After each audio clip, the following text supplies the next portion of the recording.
ఈ మధ్యన ముఖ్యమంత్రి గారు మాటలు వింటుంటే ఆయన మానసిక స్థితి మీద కూడా నాకు అనుమానం ఉన్నది.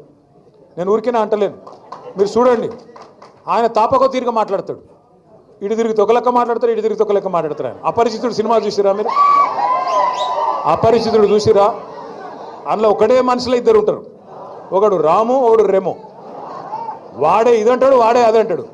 ఎవడేందో మనకు అర్థం కాదు. వానికన్నా కనీసం జుట్టు ఉంటుండే, వీనికి అది కూడా లేదు.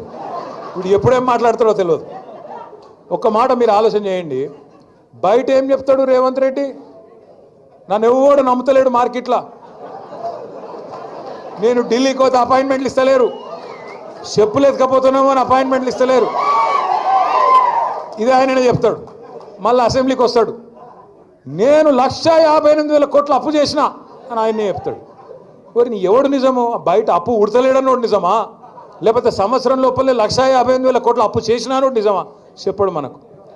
అట్లే ఒక దిక్కేమో రాష్ట్రం దివాలా తీసింది అంటాడు రేవంత్ రెడ్డి, మళ్ళీ దిక్కు చూస్తేనేమో ఏడబడతాడు హోర్డింగ్లు, తెలంగాణ రైజింగ్.